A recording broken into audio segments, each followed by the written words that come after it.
अपना नामांकन करेंगे उपराष्ट्रपति पद के चुनाव के लिए। आगे बढ़ते हैं, एक और बड़ी खबर।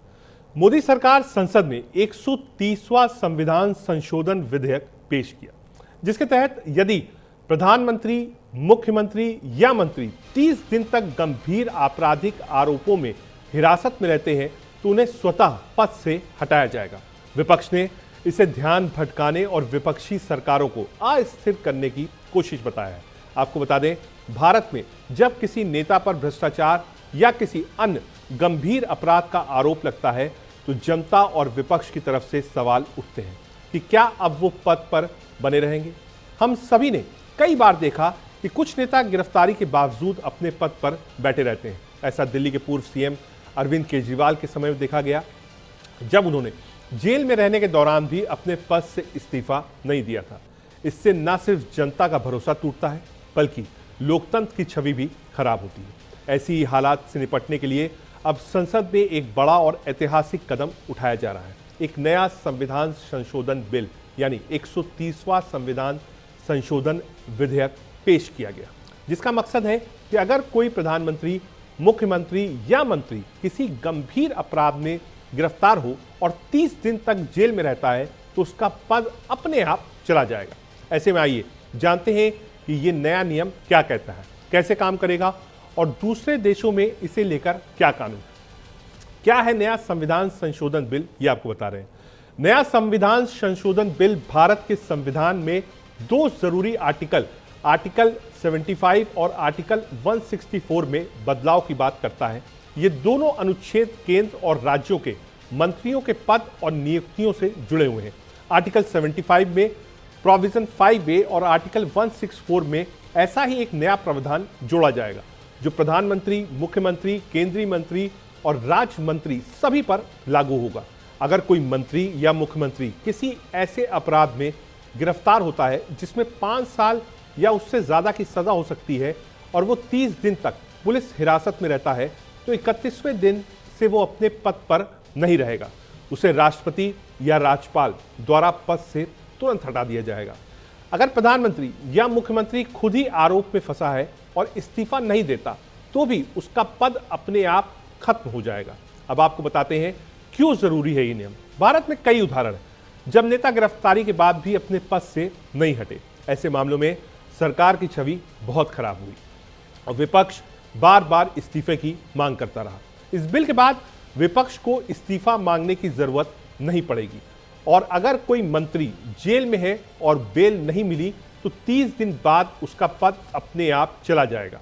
अगर किसी मंत्री को ऐसा अपराध करने के लिए गिरफ्तार किया जाता है जिससे कम से कम 5 साल की सजा हो सकती है और वो 30 दिन तक हिरासत में रहता है तो उसे या तो इस्तीफा देना होगा या फिर 31वें दिन वो अपने आप पद से हटा हुआ माना जाएगा।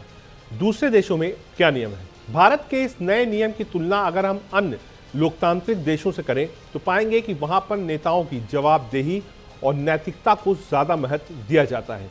कई देशों में इस तरह का नियम है जहां किसी मामले में आरोप लगते ही इस्तीफा देने का नैतिक दबाव आ जाता है, जैसे इजराइल, जापान, ब्रिटेन, दक्षिण अफ्रीका, ऑस्ट्रेलिया। इन देशों में कई बार बिना कोर्ट के फैसले के ही सिर्फ जांच के आधार पर इस्तीफा दिया गया है। इन देशों में नैतिकता और जिम्मेदारी को बहुत महत्व दिया जाता है। कई बार नेता सिर्फ अफवाह के कारण भी पद छोड़ देते हैं। इसके साथ ही राष्ट्रपति या गवर्नर के खिलाफ अगर कोई गंभीर मामला साबित होता है तो इम्पीचमेंट की प्रक्रिया शुरू हो जाती है। क्या कुछ कहा अमित शाह ने इस बिल को इंट्रोड्यूस करते समय, सुनाते हैं। रिकॉर्ड क्लियर करना चाहता हूं, मुझ पर झूठे आरोप लगाए तब अरेस्ट होने के पहले मैंने नैतिकता के मूल्यों का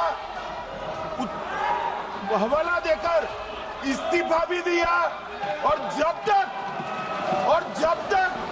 मैं कोर्ट से निर्देश नहीं हुआ कोई संविधान पद मैंने स्वीकार नहीं किया। ये क्या सिखाते हैं नैतिकता में? मैं तो इस्तीफा देकर गया था और मैं तो चाहता हूं कि ये नैतिकता के मूल्य बढ़े। हम ऐसे निर्लज्ज नहीं हो सकते कि हम पर आरोप लगे और हम संवैधानिक पद पर हैं। अरेस्ट के पहले मैंने इस्तीफा दिया है। महोदय, मैं प्रस्ताव करता हूं कि भारत के संविधान का संशोधन करने वाले विधेयक को पुनर्स्थापित करने की अनुमति दी जाए।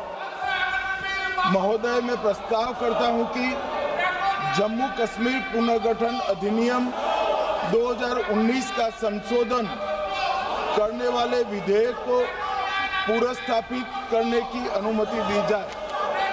महोदय, मैं प्रस्ताव करता हूं कि संघ राज्य क्षेत्र शासन अधिनियम 1963 का संशोधन करने वाले विधेयक को पुनर्स्थापित करने की मंजूरी दी जाए।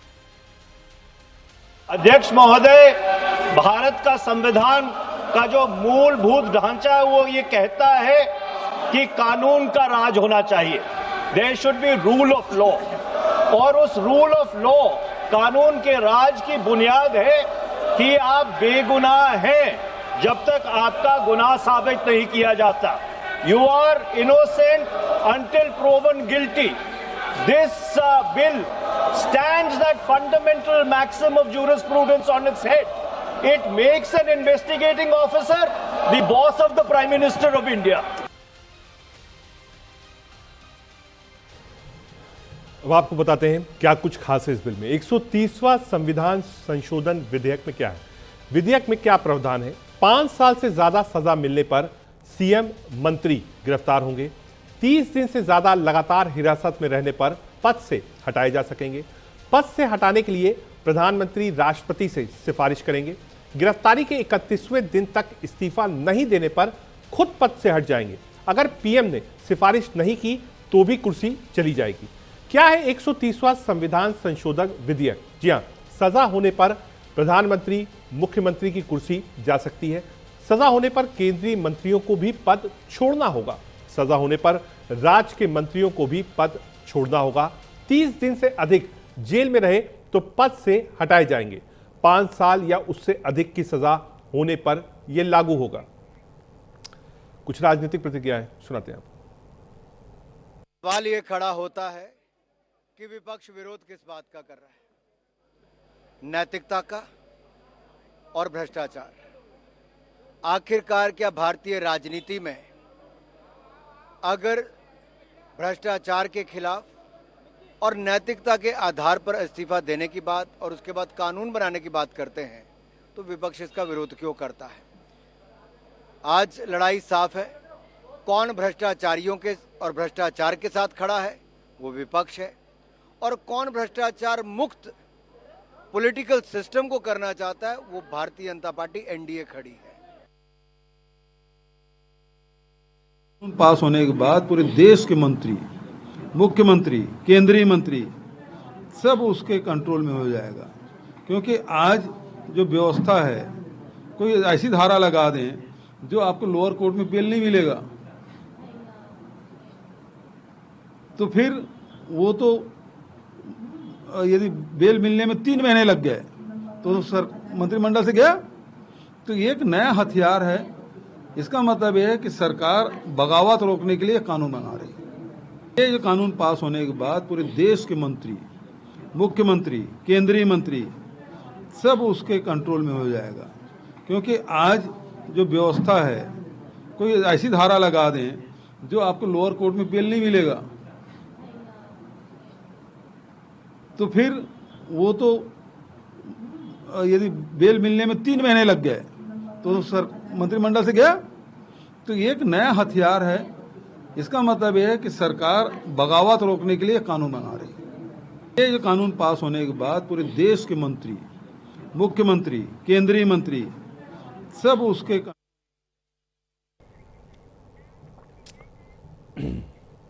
अब आपको बताते हैं इस 3 नए बिल का मकसद क्या है।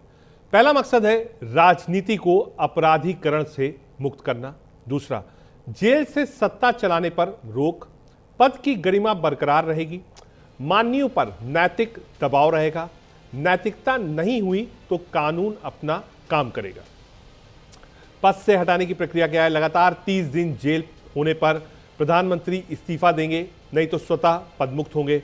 मुख्यमंत्री इस्तीफा देंगे, नहीं तो स्वतः पदमुक्त होंगे। केंद्रीय मंत्री प्रधानमंत्री की सलाह पर राष्ट्रपति हटाएंगे। राज्यों के मंत्री सीएम की सलाह पर राज्यपाल हटाएंगे। ये हम आपको राइट हैंड साइड पे ग्राफिक्स के जरिए समझा रहे हैं कौन कौन है जो इस बिल के दायरे में आता है। आगे आपको बताते हैं कि फिलहाल ये बिल आज लोकसभा में हंगामा के चलते पास नहीं हो पाया। तो बिल गया कहां? बिल गया जेपीसी के पास। जेपीसी में बिल जाने के बाद क्या होता है ये आपको बता रहे हैं। संसद के दोनों सदनों के सांसदों को मिलाकर समिति बनाई जाती है। बिल की गहराई से जांच होती है। गवाहों और विशेषज्ञों को बुलाया जाता है। सुझावों और बदलावों की सिफारिश होती है। सारी जांच के बाद जेपीसी एक विस्तृत रिपोर्ट तैयार करती है। समिति की रिपोर्ट को लोकसभा और राज्यसभा में रखा जाता है।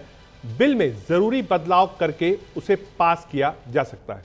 क्या कुछ कहा राहुल गांधी ने इस पूरे मामले में, सुनाते हैं। There is a lot of action going on. You must have heard, I'm sure all of you have heard, of the new bill that the BJP is proposing. We are going back to medieval times when the king could just remove anybody at will. There's no concept of what an elected person is. He doesn't like your face, so he tells ED, put a case, and then democratically elected person is wiped out within 30 days. This is new. Also, let's not forget why we are electing a new vice president.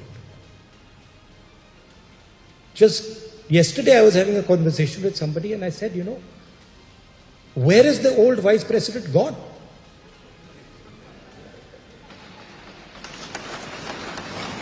He's gone. देखिए, ये एक नया तरीका है लोगों को blackmail करने का। तो जो ये कानून जो नया लाए हैं कि भाई 30 दिन तक अगर जेल में रहिएगा तो मुख्यमंत्री हो या केंद्र मंत्री का पद जो है स्वतः समाप्त हो जाएगा। तो ये कानून जो है स्पेशली शुरुआत कर रहे हैं चंद्रबाबू नायडू जी के लिए और नीतीश जी के लिए, जो है ब्लैकमेल करने के लिए, डराने के लिए ये कानून जो है लाया जा रहा है। ये लोग जो 400 पार का नारा जो बोलते थे और गिर करके आ गए और दूसरी पार्टियों पे जो मजबूर होना पड़ गया, उसलिए ये तरकीब अमित शाह जी ने निकाला है।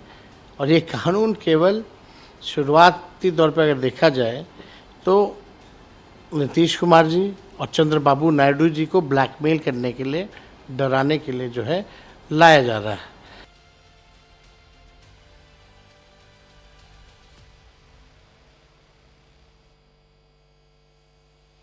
जिस तरह से हमने आज जो दृश्य देखा पार्लियामेंट में, कोई भी सभ्य समाज जो है उसको देखकर मैं कहूंगी कि शर्मसार हो जाएगा। जो विपक्ष के नेता लोग हैं वहां पे आके जो हमारे माननीय गृह मंत्री जी हैं, जब वो बिल प्रपोज कर रहे थे, उनका माइक निकालने की कोशिश करी और तो और वो बिल फाड़कर उनके मुंह पे मारा। उसमें जो है कुछ लोग पत्थर लेके आए थे, पत्थर जो है उनके मुंह पे मारे। इस तरह से उन लोग इतना ज्यादा वायलेंस जिस तरह से दिखा रहे हैं, मुझे तो लगता है कि हमारी पार्टी के लोगों ने बहुत संयम दिखाया, बहुत ज्यादा जो है एक कंपोजर दिखाया। लेकिन कब तक ये वायलेंस जो है इस तरह से दिखाते रहेंगे, दिस इज वेरी कंसर्निंग। मानना ये है कि ये theory of separation of powers का, ड्यू प्रोसेस का और जो जनता को ये इख्तियार है कि वो इलेक्टेड गवर्नमेंट को अकाउंटेबल बनाए, ये सब चीजें उसके खिलाफ जाता है। सेपरेशन ऑफ पावर्स आप देख लीजिए कि एग्जीक्यूटिव एजेंसीज को फ्री रन मिल जाएगा, कि वो खुद जज, ज्यूरी और एग्जीक्यूशनर हो जाएंगे। और मुख्यमंत्री को हटाना है तो असेंबली में हटाते हैं। अब आप मेरे को ये बताइए कि BNSS में इतने ऐसे सेक्शंस हैं कि किसी को भी आप एक सेक्शन लगा दीजिए 5 साल के ऊपर का, तो लाजमी है वो 30 दिन के अंदर, 30 दिन के अंदर BNS में यह है कि 90 डेज तक पुलिस कस्टडी ले सकती है।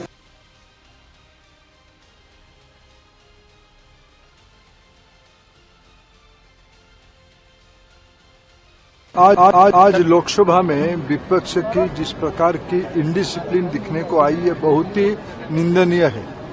क्या विपक्ष विशेष करके कांग्रेस पार्टी और उनकी प्रमुख सहयोगी दल ये समूह चाहते हैं कि उनकी कोई नेता या कोई भी राजनीतिक पार्टी की नेता, कोई मुख्यमंत्री हो या और कोई बड़े व्यक्ति हो या कोई, अभी तो उसमें से देश की प्रधानमंत्री जी तक बात है, क्या अगर वो गिरफ्त होते हैं वो कानून के ऊपर रहेंगे? क्या तब भी वो गिरफ्त होने के बाद तब वो मुख्यमंत्री बने रहेंगे? क्या ये क्या संदेश उसमें देना चाहते हैं? क्या देश की प्रधानमंत्री, मुख्यमंत्री या और कोई मंत्री वो इतने रसूखदार हो जाएंगे, कोई देश की सामान्य कानून के ऊपर रहेंगे? It goes against everything, and to couch it as a measure which is being taken anti-corruption is just to pull a veil across the eyes of the people, because what it basically allows a government to do is to put you don't even have to be convicted. Tomorrow you can put any kind of case on a chief minister and put him in jail for have him arrested for 30 days without even him being convicted, and then he ceases to be chief minister. It's there plain for everybody to see.